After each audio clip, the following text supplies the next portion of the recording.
मु समस्त को स्वागत करुच्ची सोम ट्यूटोरियल्स यूट्यूब चैनल को आज भिडियो में आलोचना करवा +3 first semester DFC 3 unit 2 unit 1 आम सरी जगन्नाथ जनान आकाश प्रति यात्रा संगीत मौसुमी और यूनिट 2 रे जो रही क्षुद्र गल्प तार डिमिरी फूल अखिल मोहन पट्टनायक भंगा खेलना किशोरी चरण दास अंधरातिर सूर्य महापात्र नीलमणि साहू यहाँ सरी आउट लास्ट रहा बाफी मड़ा जहाँ रचयिता किए सुरेंद्र महांती से आम आलोचना करवा क्षुद्र गल्प और बहुत गुड़े कमेंट आसूँ माटीर मनीष कालिंदी चरण पाणिग्राही जो सेटा को लेकिन तो सेटा आम परवर्ती समय माने आलोचना करें प्रथम आम सिलेबस सरी जाऊ और एग्जाम भी समय अच्छे आम पाखे बर्तमान लगभग 6 तारीख होगा जहाँ एग्जाम भी 15 तारीख तो पाखे बर्तमान मैंने 10 दिन समय अच्छी तो से उपन्यास भी आम आलोचना करवा तो आज तुम बाफी मोड़ा सारीदेला परवर्ती समय महाफ्रत चित्रग्रीवर उचित अभिमान आ तीनोटी समालोचना ये तीनोटी मैंने दिने 2 दिन भर सारीदेवी और तापर जी आम कौन जी माटीर मनीष आड़ को यहाँ सरीज और सेपटे रहा तुम कौन जो चली कौन चली कोर 13 चली तुम फतुरानंद को फुटा डंगार कहानी से गोटे 2टा पार्टे सारीदेवी से भी कम्प्लीट यहाँ भी कम्प्लीट आलोचना करवा कौन जे आम कोर 14 जो रही विभिन्न जो कौन रही से जो लिखन पत्र पत्र लिखन कौन रही है देखी पढ़ेबी ना तुमको पीडीएफ देदेवी तुम्हें से पढ़ी नब है तो जी भी मो टेलीग्राम ग्रुप में जॉइन ना अनुरोध करेंगे टेलीग्राम ग्रुप में जॉइन हो जाओ जहाँपर कि पीडीएफ पाइपर और डिस्क्रिप्शन में से कौन जे सामिल हो पार तो आज आम जो विषय वस्तु रही क्षुद्र गल्प कौन जे बाफी मड़ा माने कौन बाफी अर्थ कौन पे जान बाफी माने कौन बाफी माने जो जोटा अत्यंत जो माने बाफी हो जाए ना बाफी पखाल जमी कही मैंने बाफी मैंने परदिन अत्यंत दिन जो पची फड़ी जाए जो मड़ा बोले कौन मड़ा मैंने खाଇବା मड़ा बुझे मड़ा मैंने फबर कथा बना कर फब मैंने डेड बडी जो बोली बाफी मड़ा मैंने पचा फबर कथा बर्णना कराई जहाँ को लेकिन बहुत सुंदर क्षुद्र गल्प रचना कर सुरेंद्र महांती और सुरेंद्र महांती को समस्त जानी विशिष्ट माने औपन्यासिक अनेक गुड़े क्षुद्रगल्प से रचना कर ओडिया साहित्य इतिहास बही रही जोटा कि मैंने प्रथम ओडिया साहित्य इतिहास लिखी किए प्रथम ओडिया साहित्य विनायक मिश्र लिखी से सुरेंद्र महांती कौन ओडिया साहित्य इतिहास रचना कर तो बाफी मड़ार विषय वस्तु जाना पूर्व आमको सुरेंद्र महांती बाबद जाना पड़ो और तुम परीक्षा माने बहुत कम समय अच्छी तो से कवि परिचय मुझे ठीक भाव रेकर्ड कर पारि नी तथापि जहाँ भी पाई आम टे आलोचना करदे देख कवि परिचय जो जहाँ भी पाई से आलोचना करदे कौन कौन थी मो पाखे देखी दूसरी टिके रुह टिके आलोचना करवा कौन कौन थी मो पाखे रुह टिके रुह यहाँ नुह सुरेंद्र महांती देख सुरेंद्र महांती आलोचना करवा कहीं तुम लंग क्वेश्चन जो लिख बाफी मड़ा तार तुमको लिखा पड़ो ना ओडिया आधुनिक साहित्य चलती समय सर्वश्रेष्ठ गाल्पिक होती श्रीजुक्त सुरेंद्र महांती मैंने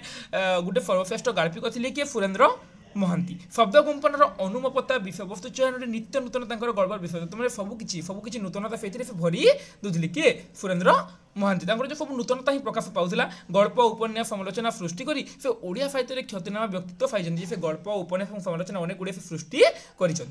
देख लब्ध प्रतिष्ठ कथाकार सुरेंद्र महांती मुख्यतः इतिहास और बौद्ध इतिहास कथार उपादान चयन कर सही प्रतिभा बड़े जो उच्चकोटीर गल्प सृष्टि कर तुलन में बहुत उच्चकोटीर गल्प सृष्टि कर किए सुरेंद्र महांती सहित कहार तुलना कर आभिजात्यपूर्ण भाषा नाटकीय शैली और उत्कंठा प्रत्येक गल्प को सुंदर और मनोज्ञ कर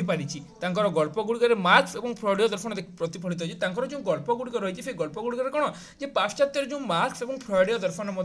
रही सुरेंद्र महांती क्षुद्र गल्प संकलन गुड़िक हूँ कवि और नर्तकी कृष्णचूड़ा तापर रहा आमर कौन टिके कवि और नर्तकी कृष्णचूड़ा मरालर मृत्यु महानिर्वाण मानफर कोणार्क राजधानी और अन्य गल्प रुटी और चंद्र शेष कविता महानगर रात्रि सबुज पत्र धूसर गलाप और कोलकाता इत्यादि भाव से अनेक गुड़े क्षुद्र गल्प रचना कर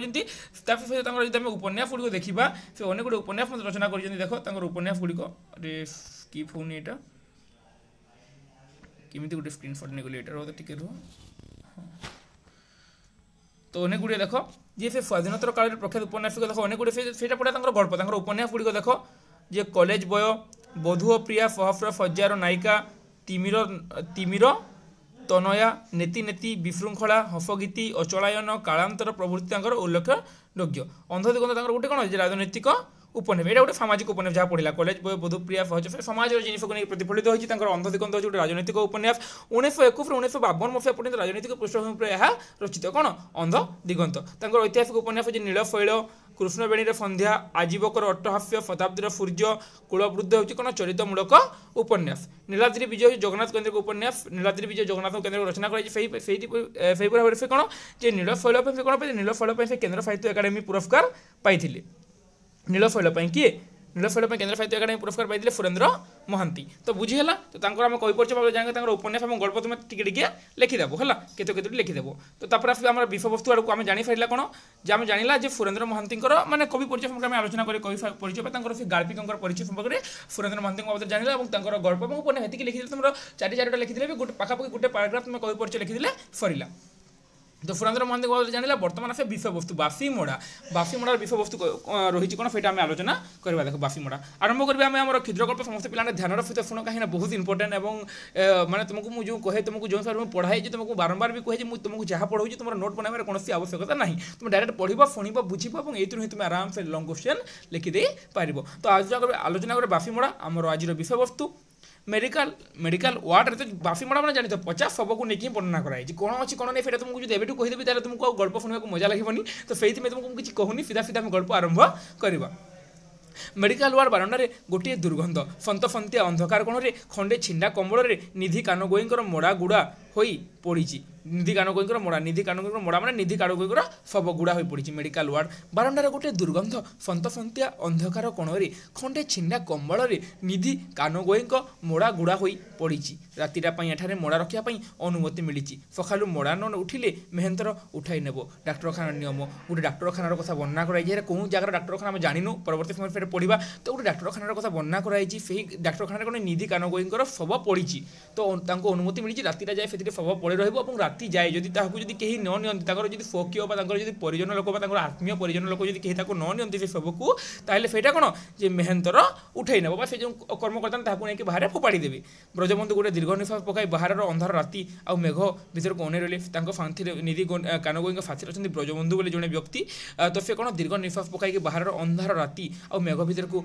अने चाहिए। जन्माष्टमी राति आकाश में 3 मेघ एकाठी आज खरा बेड़ू मेघ अफराए एपर्यंत लगाई से विराम ने पिला देख है बुझी हे धीरे धीरे बुझ मुझे तुमको बारंबार से गोटे जिन रिपीट करी है तुम मैंने भावन जी सार आप जहाँ पढ़ुं बुझी होनी बोली मैंने यहाँ सेमती ना गल्प ना मैंने तुमको यहाँ गाइड विषय वस्तु पढ़ुनी थोड़ा बुझीज तो तुमको यहाँ देख पढ़ाऊँ तुमको कही जी प्रथम कहीकि जी मैंने स्टोरी तुमको बारंबार कहीकि जी मैंने तुम जो आम जो मैंने ये भिडियो सरला तुम सबकि बुझी जाइए न बुझे निश्चित भाव मत कह है झड़ केवल गोटे अनुरोध भिडियो को शेष जाए देख अधा देखिए तुम भिडियो बुझी पारबनी अधा देखिए तुमको बोरिंग लगे भिडियो स्किप कर तो सेमती हेनी तो भिडियो पूरा देख जब न बुझीज निश्चित भाव मत कमेंट कर पचारि पार है। झड़ नाला सन्ध्या बेलू आकाश में झड़ उठी कला किटकिट अंधकार कालनाग फेणार कटा जीव परी लटा बिजुली रहल हो से समय कथा वर्णना कर जो डाक्तरखाना जो निधि कानगोईर शव पड़ी से कथा वर्णना कराई डाक्तर कहते मैंने फेटार मेडिकल नियम अनुसार राति जाए शव रहा राति शव को निया न जाए परदिन कौन कर से शव को मेहंतर उठाई नेब नहीं बाहर फोपाड़ी दिज्व।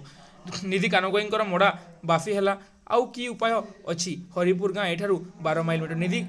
कानगोईर मोड़ा बाफी है मैंने धीरे धीरे धीरे धीरे जो शव पड़ी रहा कौन आम जो आम हिंदू रीतिनीति परंपरा कौन करते आम शव को पड़ी था और ख्रीस्टान मैंने मुस्लिम मैंने कौन करते शव को पोती था तो जो परंपरा किसी ना किसी कराए तो जब शव को सेमती पकई दे तो निश्चित भाव पचब ना तो निधि कानगोईर मोड़ा शव बाफी होती आउ कि उपाय अच्छी हरिपुर गाँ एटू 12 माइल बाट सन्ध्या पर स्टेशन आउ बस मिले ना शेष बस सन्ध्या 5टार जो हरिपुर गाँ से निधि कानगोई जो गाँव लोक से गाँव कथा वर्णना कराई गाँ कौन जो हस्पिटाल डाक्तरखाना कौन 12 माइल बाट सन्ध्या पर से गाँव को बस मिले सब बस सन्धार 5टार सब बस सन्ध्या 5टार 5टा पर से गाँव को बस मिले बस स्टाण पुणी 2 माइल बाट पादरे चली चली हरिपुर गाँ ये जो बस जो जहाँ को जी 12 किलोमीटर जीव 12 माइल जीव 12 माइल और से 2 किलोमीटर चली चली गले पड़े हरिपुर गाँ किया गोहिरी आउ बाउंस बण घेरा अपांडव गाँ हरिपुर किया गोहिरी आउ बाउंस बण सबुआड़े घंच अरण्य परिपूर्ण गाँ कौन जे हरिपुर अनंत काली भोर बस रे जीव हरिपुर सकालू सकालू मोड़ा भाई मैंने आसीगले सब संस्कार हे से पर्यटन निधि कानगोई मोड़ा पड़ी रही दुर्गंधर अंधकार कोण जे अनंत काली भोर बस रे जीव हरिपुर जे कौन जो अनंतकाली भोर बस रे जीव हरिपुर सकालू सकालू मोड़ा भाई मैंने आसीगले सब संस्कार हे अनंतकाली भोर बस रे हरिपुर जीव और जब समस्त भाई मैंने आसीगले ताहले कौन परवर्ती समस्त आसिले सिना सब संस्कार सेमती कौन सब संस्कार हो पार कि बिना फोके परिजन न थी कौन सब संस्कार करें तो वर्णना कराई सकालू सकालू मोड़ा भाई मैंने जो जाति भाई मैंने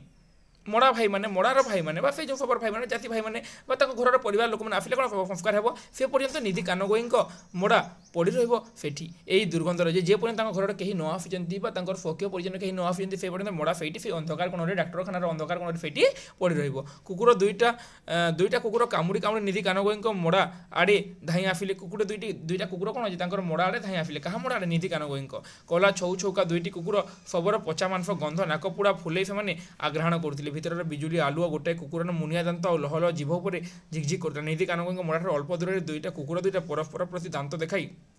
परस्पर विरोध में अस्फुट गर्जन कर बफी पड़े वित्तफाड़ी उत्तराधिकारहीन मृद्धर मृत्युशज्या पाखे दुईज दूर संपर्क दरिद्र आत्मीय परिमाण से समय जो समय निधि कानगोई शव पड़ी रही मानने डाक्तखाना अंधकार कोण से पटे दुईपट कुकुर आसिकी से बफी पड़े वित्त फेड़े उत्तराधिकारहीन माने कौन जे निधि गोसाई निधि गोसाई जो थे ना निधि गोसाई तार ना निधि गोसाई निधि कानगोई शव जो पड़ी रही है पाखे कौन दुईज कुकुर आसिक बफी पड़े कौन पड़ी जे दूर संपर्क दरिद्र आत्मीय परिमाण दूर संपर्क दरिद्र आत्मीय जो आसिक से जो शव पाखे बफी पड़ते ठीक से भाव में कौन कले कुकुर दुईज आसिक निधि कानगोई पाखे बफी पड़े ब्रजबंधु दूर दूर कही तलु गोटाए गोड़ी उठाई दुईटा कुकुर दुईटा ऊपर को फांकिले ब्रजबंधु आड़े क्षुधित आंखिरे चाहे कुकुर दुईटा फेटर पड़े जो समय कुकुर दुईटा आसिक निधि कानगोई पाखे बफिले से ब्रजबंधु निधि गोई किए निधि अरे निधि कानगोई है निधि कानगोई किए और जो ब्रजबंधु किए जना पड़े तो निधि वर्णना कराई हस्पिटाल निधि कानगोई शव पाखे जो कुकुर दुईटा आसिक बसी ब्रजबंधु पाखे अच्छे मैंने गाँव लोक हरिपुर गाँव लोक संपर्क सीटा भी आम जाए जानू पढ़ला परवर्ती समय आम जाना तो कुकुर दुईज आसिले ब्रजबंधु से कुकुर दुईजन को फेटर गढ़ीदेली ब्रजबंधु दूर दूर कर तलु गोटे गोड़ी उठे कुकुर दुईटा ऊपर को फिंगिले ब्रजबंधु गाड़ी क्षुधित आंखिरे चाहे कुकुर दुईटा फेटर पड़े गले फेटर जो कुकुर दुईजन आसिक जो निधि कानगोई पाखे बफी थे जो समय ब्रजबंधु खेदिले जो गोड़े से कौन कले से स्थान छाड़ी चली जाते ड्यूटी रूम्रे नर्फर खिली खिली हस शुभुची तरुण हाउ फर्जन सहित मेघर मुखरित जलन फिनाशक्त आलिंगन निबिड़ उष्णदायी सन्धार कौतुक परिहास पर खिली खिली छाड़ अनंतकाली भोर बफ्रे पहुँचब कणिया बजार बस स्टाण्ड हरिपुर सेठू 2 माइल रास्ता बर्फा कादुअरे फगड़ गली पड़े अख पर्यंत झिपिझिपि मेघुआ झड़ पवन रास्ता दुई पाखे बेउ फण कियारी तलक मुंड पोती अंटा नुआई कादुओ घांटुथिबो मनीष मैंने दिशुथिबे पानी रे भिजा कागज ठुंगा पड़ी काली सकाले देख से जगह से समय देख बर्तमान से फोन अच्छी कि समय किसी फोन नाला तो से समय अनंत बोली जड़े व्यक्ति जी कि कौन जे से डाक्तखाना हरिपुर गाँव को जीव कौन पाई जे से गाँव लोक मानू जनवाई काली सकाले हरिपुर गाँव में चहल पड़ो शुणिलणी काली निधि कानगोई बड़ डाक्तखाना चलीगले अनंत गाँव को आसी मड़ा भाई डाकी मैंने से समय जो अनंत थिला से अनंत कौन अनंत किए और ब्रजबंधु किए तुमको कही पे परवर्ती समय पढ़ा मुझे तुमको आगुरी कहूनी ये तुमको इंटरेस्टिंग लगे जानीगले है परवर्ती समय तुमको स्टोरी देती मुझे ना स्टोरी पढ़ी तुमको चाहिए कहीदे पारि कितु तुमको कहबी तुम मैंने देख है तो हरिपुर गाँव में चहल पड़ो देख निधि कानगोई हरिपुर गाँव लोक थे और से आसिकी मैंने बहुत वित्तफाड़ी बहुत प्रभावशाली बहुत धनशाली लोक थे तो से आसिकी रेबड़ डाक्तखाना मृत्युवरण कर अनंत कौन कर जाति भाई को डाकिया गाँव को आसी अनंत आसी गाँव को मड़ा भाई डाकी तो जो जाति भाई डाकी नलिया कियारी धान बेउफण बिल कदली बाड़ी गाधुआ तुठरे दांड पिंठारे घर कोड़े नाल बंधारे गाँ दांड गहीरे खाली गोटे खबर निधि कानगोई चली से गाँ सारा केवल गोटे खबर जो गाँ हरिपुर गाँव कथा कहुई जो हरिपुर गाँव कि थे निधि कानगोई से डाक्तखाना मृत्युवरण कर तो से परदिन अनंत गाँ को आसिकी सब कथा कही निधि कानगोई चलीगले सबुआड़े गोटे खबर से नलिता कियारी हो धान बेउफण बिल हो कदली बाड़ी गाधुआ तुठरे केवल गोटे खबर से निधि कानगोई चलीगले जेकोसी गाँव गोटे बड़ लोक चलीगले गोटे धनशाली लोक चलीगले गाँव में केमी चर्चा हुए से भाव में से गाँव में चर्चा हुई सबुआड़े निधि कानगोई चलीगले जो आड़े से चर्चा दुर्दंट चारि दौटा कटा हुंक पिठा मनुआ टाउटर गुंडा पर उपकारी राति अधर डाकिले ओ करे मन को पाइले पर पाए बेक देखाई दिए सीधा कथार मुह पर ठो ठो कर शुणाई दिए पार्टी सब दो अक्षर गाली कानगोई साहिर कलंक हरिपुर गाँव अभिशाप देख दुर्दंट चारि दौटा कटा हुंका पिठा मनुआ टाउटर गुंडा पर उपकारी राशि अधर डाकिले ओ करे मन को पाइले पर पाई बेक देखाई दिए सीधा कथार मुहर ठो ठो कर शुणाई दिए पार्टी सब दो अक्षर गाली कानगोई साहिर कलंक हरिपुर गाँव अभिशाप कांगाल दरिद्र छेली कुकुड़ा पोफा निधि कानगोई चलीगले ଧାନ କିଆରୀରେ ଦମକାଇ ବର୍ଷା ଭିଜା ପବନ ପରି ଅପାଣ୍ଡବ ହରିପୁର ଗାଁର ନିଧି କାନଗୋଇ ଚାଲିଗଲେ ଖବରଟା ଦଣ୍ଡକ ପାଇଁ ଖେଳିଯାଇ ପୁଣି ସବୁ ନିରବ ହୋଇଯିବ ଗାଁର ସବୁଆଡ଼େ ଖେଳିଗଲା କ'ଣ ନିଧି କାନଗୋଇ ଚାଲିଯିବା ଖବର ଯେ ସେ ଗାଁରେ କୁହାଯାଇଥିଲା ଯେ ଦୁର୍ଦ୍ଦଣ୍ଡ ସେ ଗାଁରେ କେତେ ଲୋକ ସମସ୍ତେ ଭିନ୍ନ ଭିନ୍ନ କଥା କହୁଥିଲେ କିଏ କହୁଥିଲା ଦୁର୍ଦ୍ଦଣ୍ଡ ଚାରି ଦୌଡ଼ି କଟା କିଏ କହୁଥିଲା ହୁଙ୍କା ପିଟା କିଏ କହୁଥିଲା ମନୁଆ କିଏ କହୁଥିଲା ଟାଉଟର ଗୁଣ୍ଡା ପରୋପକାରୀ କିଏ କହୁଥିଲା ରାତିରେ ଡାକିଲେ ମଧ୍ୟ ବି ଶୁଣନ୍ତି କିଏ କହୁଥିଲା ଯେ କାନଗୋଇ ଫାହିର କଳଙ୍କ କିଏ କହୁଥିଲା କାନଗୋଇ ଫାହିର କଳଙ୍କ ବା ଗାଁର କଳଙ୍କ ହରିପୁର ଗାଁର ଅଭିଶାପ କାନଗୋଇ ବୋଲେ ସମସ୍ତେ ଭିନ୍ନ ଭିନ୍ନ ମାନେ ସମସ୍ତଙ୍କର ଯେତେ ଭିନ୍ନ ଭିନ୍ନ ଥିଲା ନା ସେଇଥିପାଇଁ ସମସ୍ତେ ତାଙ୍କୁ ଭିନ୍ନ ଭିନ୍ନ କଥା ମାନ କହୁଥିଲେ ବା ସେଇଥିରେ ଚାଲିଗଲା ସେଇ ସମୟରେ ଯେତେବେଳେ ଗାଁରେ ପ୍ରଚାରିତ ହେଲା ସେଇ କଥା କୁହାଯାଇଛି ନାଥ ଦାଦି ଦାଣ୍ଡ ପିଣ୍ଡାରେ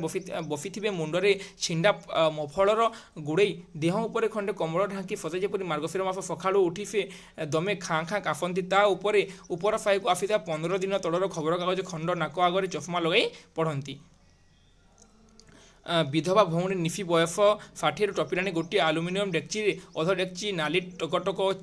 ଚାହା ଆଉ ଗୋଟାଏ କନଫା ତାଟିଆ ଆଣି ରଖି ଦେଇଥାଏ ନିଧି କାନଗୋଇ ଯିବା ଖବର ସେ ନିତ୍ୟ ନୈମିକତାରେ କୌଣସି ବ୍ୟତିକ୍ରମ ଆଣିବ ନାହିଁ ଆଜି ବରଂ ଚିନି କମ୍ କଫା ଚାହାରେ ସେ ଗୋଟାଏ ନୂଆ ଆସ୍ୱାଦ ଏବଂ ଗୋଟାଏ ଉତ୍ତେଜନା ପାଉଥିଲେ ସେ ସମୟରେ ଗାଁରେ କଥା କୁହାଯାଇଛି ନାଥ ଦାଦି ଦାଣ୍ଡ ପିଣ୍ଡାରେ ବସି ସେ ଖବର ପଢ଼ୁଥିଲା କିନ୍ତୁ ସେ ଯେଉଁ ନିଧି କାନଗୋଇ ଚାଲିଯିବା ଖବର କ'ଣ ଯେ ଗାଁରେ ଯେତେବେଳେ ଚାଞ୍ଚଲ୍ୟ ସୃଷ୍ଟି କରୁଛି ସବୁଆଡ଼େ କିନ୍ତୁ ସେଥିରେ କୌଣସି ବ୍ୟତିକ୍ରମ ଆଣିବନି ସେ ଯେପରି ନିଜ ଦୈନନ୍ଦିନ କାର୍ଯ୍ୟ କରିଥାଏ ସେପରି ଦୈନନ୍ଦିନ କାର୍ଯ୍ୟ କରିଥାଏ କିଏ ଯେ ନାଥ ଦାଦି ହେଲା ସେ କ'ଣ କରିଥାଏ ଯେ ବିଧବା ଭଉଣୀ ନିଫି ବୟସ 60ରୁ ଗୋଟିଏ ଆଲୁମିନିୟମ ଡେକ୍ଚିରେ ଅଧ ଡେକ୍ଚି ନାଲି ଟକଟକ ଚାହା ଆଉ ଗୋଟେ କନଫା ତାଟିଆ ଆଣି ରଖିଦେଇଥିଲେ ସେ ପ୍ରତିଦିନ ଖବରକାଗଜ ପଢ଼େ ତାକୁ ଉପର ସାହିରୁ ଆସିଥିବା 15 ଦିନ ତଳର ଖବରକାଗଜ ଖଣ୍ଡ ନାକ ଟେକି ଚଷମା ଲଗାଇ ପଢ଼େ ଏବଂ ନିଧି କଫାଇ ମରିବା ଖବର ସେ ଗାଁରେ ସବୁଆଡ଼େ ପ୍ରଚାରିତ ହେଲେ ନିଧି କାନଗୋଇ ମରିବା ଖବର ସେ ଗାଁରେ ପ୍ରଚାରିତ ହେଲେ ତାର କିଛି ଖବର ମାନେ କିଛି ଫରକ ପଡ଼ିବାନି ଗୋଟେ କଳଙ୍କ ଗଲା ଏଣିକି କାନଗୋଇ ଫାରିର ଇଚ୍ ମାଲି ଢିଅ ଫାନ୍ତି ପଡ଼ିବ ସେମାନେ ସେ କହିଛନ୍ତି ମାନେ ଗାଁର ଲୋକମାନେ କହିଛନ୍ତି ଗୋଟେ କଳଙ୍କ ଗଲା ଏଣିକି କାନଗୋଇ ଫାହିର ଇଜ୍ ମାଲି ଢିଅ ଫାନ୍ତି ପଡ଼ିବ ଇଜ୍ ମାଲି ଢିଅ ବାଡ଼ି ମିଶି 4 ଗୁଣ୍ଠ 5 ବିଶ୍ୱ ଆଗେ ଥିଲେ 2 ଭାଇ 2 ଅଂଶ ବଡ଼ ଅଂଶ 10 ପଣ ସାନ ଅଂଶ 6 ପଣ ଆଜି ମୋଟ 11 ଅଂଶ ବଡ଼ ଅଂଶରେ 6 ଭାଗିଦାର ସାନ ଅଂଶରେ 5 ଖାତା ଫଡ଼ା ହୋଇନାହିଁ କାନଗୋଇ ଫାହିରେ ତେଣୁ ସବୁଦିନେ କୁରୁ ପାଣ୍ଡବ ଯୁଦ୍ଧ ସେ ଜମି ପାଇଁ କ'ଣ ଯେ କାନଗୋଇ ଫାହିରେ ସବୁଦିନ କୁରୁ ପାଣ୍ଡବ ଯୁଦ୍ଧ ଥିଲା କିଏ କେଉଁ ଜମି ନେବ ହେଲା କାହା ବାଡ଼ କାହା ଜମି ଉପରକୁ ଦାଡ଼େ ମାଡ଼ି ଆସିଛି ତ କାହା ଚାଲ ଓଲି କାହା ହାତୀ ଅନ୍ଧ ଆଡ଼କୁ କେହି ଆଙ୍ଗୁଳି ଚଢ଼ି ଆସିଛି କିଏ କାହା ବାଡ଼ିରୁ ଜହ୍ନ କଫିଟେ ଛେଣ୍ଡିଆ ନେଇଛି ତ କାହା ଗୋରୁ କାହା ଚାଲରୁ ଛଣ ପିଟା ନେଇଛି ମାନେ ସେଇ ଯେଉଁ କାନଗୋଇ ଫାହିରେ ପ୍ରତିଦିନ ଝଗଡ଼ା ହେଉଥିଲା କେତେବେଳେ ଜମିକୁ ନେଇକି ବା କେତେବେଳେ ଆଉ କିଛି ମାନେ ଖାଇବା ପିଇବାକୁ ନେଇକି ବା କେତେବେଳେ ପନିପରିବାକୁ ନେଇକି ପ୍ରତିଦିନ ଝଗଡ଼ା ହେଉଥିଲା କେଉଁଠାରେ କାନଗୋଇ ଫାହିରେ ହରିପୁର ଗାଁ କାନଗୋଇ ଫାହିର ବଡ଼ ଅଭିଶପ୍ତ ଲୋକଗୁଡ଼ାକ ଅତି ଦରିଦ୍ର ଜୀବନ ସଂଗ୍ରାମରେ ବହୁ କମଳ ପ୍ରବୃତ୍ତି ଜଳି ଯାଇଛି ଯେ ହରିପୁର ଗାଁ କ'ଣ ହରିପୁର ଗାଁ କାନଗୋଇ ଫାହି ହରିପୁର ଗାଁର କ'ଣ ଯେ କାନଗୋଇ ଫାହି ବଡ଼ ଅଭିଶପ୍ତ ଫାହି ବୋଲି ତାକୁ କହନ୍ତି ଲୋକଗୁଡ଼ାକ ଅତି ଦରିଦ୍ର ଜୀବନ ସଂଗ୍ରାମରେ ବହୁ କମଳ ପ୍ରବୃତ୍ତି ଜଳିଯାଇଛି ପେଟ ପାଟଣା ପାଇଁ କୋରାପୁଟ ଠାରୁ କାଲି ମାଟି ଯାଏ ସମସ୍ତେ ମାଡ଼ି ଯାଇଛନ୍ତି ପଙ୍ଗପାଳ ପରି ବର୍ଷକରେ ଥରେ ଅଧେ କିଏ କେବେ ଆସନ୍ତି ସମସ୍ତେ କ'ଣ ଯେ କୋରାପୁଟ ଠାରୁ କାଲି ମାଟି ଯାଇ ସମସ୍ତେ ଯାଇଛନ୍ତି ପଙ୍ଗପାଳ ଯେପରି ହେଲେ ବ୍ୟାପିଯାଏ ସେଭଳି କାମ କରିବାକୁ ସମସ୍ତେ ବାହାରକୁ ଯାଇଛନ୍ତି ବର୍ଷରେ ଅଧେ ଥରେ ଆସନ୍ତି ଘର ଭିତରେ ପଡ଼ି ରହିଥାନ୍ତି କେଇଟା ବିଧବା ପିଉଫି ଅପା ଫି ଅକ୍ଷର ବିବର୍ଜିତ ଭେଣ୍ଡା ଆଉ ନାଥ ଦାଦି ବୁଢ଼ା ଚାଲ ଛପରର ସମସ୍ତଙ୍କର ସବୁ ବର୍ଷ ହୋଇପାରେ ନାହିଁ ହାଡ଼ କଙ୍କାଳ ମେଳି କେତେ ଚାଳ ଉପରକୁ ଅନାଇ ପଡ଼ିଥାଏ ଆଉ କେତେ ଚାଳ ଉପରେ ପଡ଼ିଥାଏ ପାଣି କଖାରୁ ଗୋଟା ମାନେ ସେ କଥାରେ କୁହାଯାଇଛି ଯେ ସେ ଯେଉଁ ହରିପୁର ଗାଁର ଅଭିଶପ୍ତ ଥିଲା ସେ ସାହି କ'ଣ ଯେ କାନଗୋଇ ସାହି ସେଇଥିରେ ପ୍ରାୟତଃ ଲୋକ ଦରିଦ୍ର ଥିଲେ ନିଧି କାନଗୋଇ ସାନ ଅଂଶରେ 5 ଭାଇ ସମସ୍ତେ ଭିନ୍ନ ହୋଇଛନ୍ତି ଗତ ପୁରୁଷରୁ ଯେ ନିଧି କାନଗୋଇର କଥା ବର୍ଣ୍ଣନା କରାଯାଇଛି ସାନ ଅଂଶରେ 5 ଭାଇ ସମସ୍ତେ ଭିନ୍ନ ହୋଇଛନ୍ତି ଗତ ପୁରୁଷରୁ ପ୍ରତ୍ୟେକଙ୍କର ଭାଗରେ ଢିଅ ବାଡ଼ି 10 ଗୁଣ୍ଠ ସମସ୍ତେ ପେଟ ପାଟଣା ପାଇଁ ବିଦେଶରେ ସାନ ଅଂଶର ମୁରବୀ ନାଥ ଦାଦି ଗତ 3 ବର୍ଷ ହେବ ପେନସନ୍ ନେଇ ଗାଁରେ ଆସିଛନ୍ତି ସେ ଥିବା ନଥିବା ସମାନ ଧଇଁ କାଶ ଆଉ ଶ୍ୱାସ ବେମାରର ଦଣ୍ଡ ପିଣ୍ଡାରେ ଓହ୍ଲାଇବା ତାଙ୍କ ପକ୍ଷରେ କଷ୍ଟ ତେଣୁ ନିଧି ସମସ୍ତଙ୍କୁ ଡରାଇ ଦବାଇ ଠେଙ୍ଗାଟା ଉଞ୍ଚାଇ 2 ଅକ୍ଷରୀ ଶୋଧି ନିଜେ ଯାହା ପାରନ୍ତି ସବୁ ଭୋଗ କରିଥାନ୍ତି ନିଧି କାନଗୋଇଙ୍କ କଥାକେ ଠେଙ୍ଗା ବାଡ଼ି ମାଡ଼କୁ ତ ଶିବଙ୍କର ଡର ଦେଖ ଏଠାରେ ବର୍ଣ୍ଣନା କରାଯାଇଛି ଯେ କାନଗୋଇ ସାହି ବଡ଼ ଦରିଦ୍ର ଥିଲେ କିନ୍ତୁ ଏଇ ଯେଉଁ ନିଧି କାନଗୋଇ ଗୋଟେ ସାହିର ନା ଗୋଟେ ପଡ଼ାର ନା ସେ ହରିପୁର ଅଭିଶପ୍ତ ମାନେ ସାହି ବୋଲି ତାଙ୍କୁ କୁହାଯାଏ ସେଇ ଗାଁରେ ସମସ୍ତେ ଦରିଦ୍ର ପ୍ରାୟତଃ ଲୋକ ବାହାରକୁ କାମ କରିବାକୁ ଯାଆନ୍ତି କାମ ନ କଲେ ସେମାନେ ଚଳିପାରନ୍ତି କେମିତି ଚଳିବେ ସେମାନେ ବର୍ଷକରେ ଥରେ ଆସନ୍ତି ତ ନିଧି କାନଗୋଇ ସାନ ଅଂଶରେ 5 ଭାଇ ସମସ୍ତେ ଭିନ୍ନ ନିଧି କାନଗୋଇର କ'ଣ ଏ ଯେଉଁ 5 ଭାଇ କ'ଣ ଯେ ସମସ୍ତେ ଅଲଗା ଅଲଗା ପ୍ରତ୍ୟେକ ଭାଗରେ ଢିଅ ବାଡ଼ି 10 ଗୁଣ୍ଠ ସମସ୍ତେ ପେଟ ପାଟଣା ପାଇଁ ସମସ୍ତେ ମାନେ ବିଦେଶରେ ଚାକିରି କରୁଛନ୍ତି ବିଦେଶରେ ସେମାନେ ରହୁଛନ୍ତି ସାନ ଅଂଶର ମୁରବୀ ନାଥ ଦାଦି ଗତ 3 ବର୍ଷ ହେବ ପେନସନ୍ ନେଇ ଗାଁରେ ଆସି ରହିଛନ୍ତି ଯେ ସାନ ଅଂଶର ମୁରବୀ ଯେଉଁ ନାଥ ଦାଦି ଯେଉଁ ସେ ଯେଉଁ ବୁଢ଼ୀ ଥିଲେ ସେ କ'ଣ ଯେ ସାନ ଅଂଶର ମୁରବୀ ସେ ଗାଁରେ ଅଛନ୍ତି ସେ ଥିବା ନଥିବା ସମାନ ଧଇଁ କାଶ ଫସ ବେମାର ଦାନ ପିଣ୍ଡା ରହିବା ତ ସେ ଯେହେତୁ ନାଥ ଦାଦି ସେ ଯେହେତୁ ଗୋଟେ ତାଙ୍କର ବୟସ ଅତି ହେଇଗଲାଣି ତ ସେ କ'ଣ ଧାଇଁକି ଏପଟ ସେପଟ କାମ କରିପାରିବେ କି ସେ କାମ କରିପାରିବେନି ତେଣୁ ନିଧି କ'ଣ କରିଛନ୍ତି ନିଧି କାନ ଫଇଁ ସେ ସମସ୍ତଙ୍କୁ ଡରାଇ ଦବେଇକି ଠେଙ୍ଗାଟା ଉଞ୍ଚାଇକି 2 ଅକ୍ଷରୀ ଶୋଧିକି ନିଜେ ଯାହା ପାରନ୍ତି ଭୋଗ କରନ୍ତି ନିଧି କାନଗୋଇଙ୍କ କଥାକେ ଠେଙ୍ଗା ବାଡ଼ି ମାଡ଼କୁ ତ ଶିବ କରିବେ ନିଧି କାନଗୋଇ କ'ଣ କରିଥାନ୍ତି ସମସ୍ତଙ୍କୁ ଡରେଇ ଧମକେଇକି ରଖିଥାନ୍ତି ସେଇଥିପାଇଁ ଦେଖ ଏଥିରେ ନାଥ ଦାଦି ବୋଧେ ଏଇଥିରେ କହିଥିଲେ ଯେ ଦେଖ ନାଥଦାଦି देख नाथदादी ये बोधे जो कही ना से जो पेपर पढ़ा समय जो कही गोटे कलंक गला जो ये कही देख नाथदादी देख दान पिंडारे देख नाथदादी दान पिंडारे बसला मुंडे छिंडार पड़े गोड़े देह सतेज परी मार्गफिर सकाळू ऊपर फाही देख जे ये नाथदादी कथा बना कर नाथदादी कौन थे से भी थे फान माने जो कान गोई जो नी ना आम जो निधि कान गोई सबुठ फान थे से जमी को बसिकी खाऊले किए निधि कान फई कहार नाथदादी है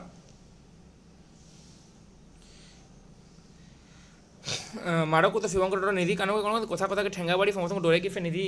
कान गई रखी था शंकर गरड़ वार्ड मेहंतर खंडे बिड़ी लगाई आसी ब्रजबंधु पाखे अल्प दूर ठिया है पिंधिची खंडे नेली कनार हाफ पैंट देहरे से रंगर खंडे फतेई शंकर गरड़ वार्ड मेम्बर शंकर गरड़ बट शंकर गरड़ वार्ड मेम्बर वार्ड मेहंतर खंडे बिड़ी लगाई आसी ब्रजबंधु पाखे ठिया नाक तले दुई पट बाघुआ निफ पाटी खजुरी ताटीर खंडा खटा गंध पाखे केउटा गोटे घड़ी खड़ी गड़गड़ी पड़ा परा किलिकिला विकट शब्द कान अतड़ा पड़गला ब्रजबंधु अस्पष्ट कंठे दुई तीन थर राम राम कहले पाखे आस ठिया कि ब्रजबंधु पाखे शंकर गरड़ वार्ड मेहंतर पुणी से कुकुर दुईटा जीभ लह लह कर कुआड़ धाई आसुले मात्र शंकर गरड़ दो अक्षरी गाड़ी पुणी से पिंधा देले अंधार लुचिगले से समय से जो ब्रजबंधु थे मेडिकल पाखे आसिक ठिया है कि शंकर गरड़ अंधार पड़ा निधि कान सबुआड़े चाहिए भावुला बेवारिफ लाफ घर कौ दूर मफफल ये पड़ा 23 नंबर बेड्रे जे शंकर गरड़ अंधार पड़ा निधि कान सबुआड़े चाड़ी कले बेवारिफ जार किए वारिफ ना तार आउ कहीं ना घर कौ दूर मफफल घर कौ दूर मफफल ये पड़ा 23 नंबर बेड्रे परीक्षा प्रश्न आसे पे निधि कान सब कौन पड़ा 23 नंबर बेड्रे पाखे कहीं नथिले लाफ नेबा कहीं हुए तो आसबे ना फला अनाटमी बाला जदि न नियंते ताहले हाड़ बिकी 200 टंका मिलता तो से समय कौन जे से समय जो मेहंतर कहते मेहंतर जो लास्टा उठे ना जो पूर्व कही ना मेहंतर जो लास्टा उठे नहीं लास्टा उठे बेकी देवाई कहते शंकर गरड़ अंधार से कहीला जेठार कहुई पे देख जे से मेहंतर कौन कही लास्ट को जब ना कहीं न आसबे ताहले कौन हाड़ को बिकी 200 टंका मिलता आर वर्ष 3टा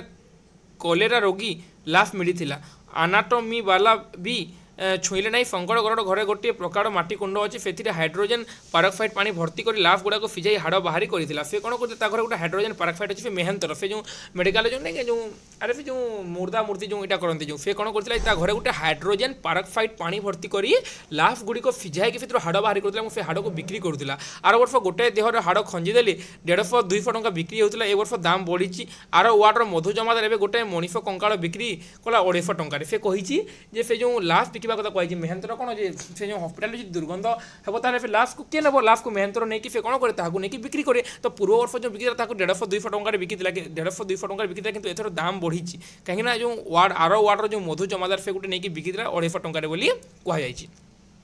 तो ये पे देख कौन बर्णना कर स्टोरी टे बुझीपार क्यों भाई भाव में देख निधि कान गोई हरिपुर गाँव थे और गोटे माने बड़ लोक थे बड़ लोक गोटे धनी फेणी लोक थे डाक्तखाना मृत्युवरण कर डाक्तखाना कहुई डाक्तखाना नियम अनुसार राति सुधा कौन करा जाए राति सुधा जदि माने निधि कान गोई लाफ को निया न जाए मेहंतर नहीं जीव मेहंतर कौन कर बिक्री कर किसी अर्थर तार हाड़ फिजे तार हाड़ को बिक्री कर कहुई एथर 3टा कुकुर दल बांधि पिंडा उपर को उठी आसिले बाहर वर्षार बेग बढ़ुची शंकर गरड़ तलु गोटे गोड़ी उठाई फिंगिला मात्र एथर गोड़ी माड़े कुकुर पल जाए प्रस्तुत नथिले कुकुर 3टा गं गर्जन कर शंकर गरड़ आड़े चाहिए शंकर गरड़ जपरी से प्रतिद्वंदी से शंकर गरड़ जो से जो मेहंतर ना कौन शंकर गरड़ से कौन कला गोटे माने गोटे पथर धरिक मारिया चेष्टा कला कुकुर किंतु कुकुर मैंने जावाक प्रस्तुत ना पुणी राग जर्जरित होकर शंकर गरड़ को देखिले ड्यूटी रूम भितर नर्सर खिलिखिली हफी शुभुची शंकर गरड़ वार्ड भर को पशि जाए क्यों ठेंगा आनी काढ़ी आने कुकुर 3टा आड़े हुंकी गला कुकुर पल पलैली निधि कानगोई मड़ा कंबल गुड़ा हो बाफी होची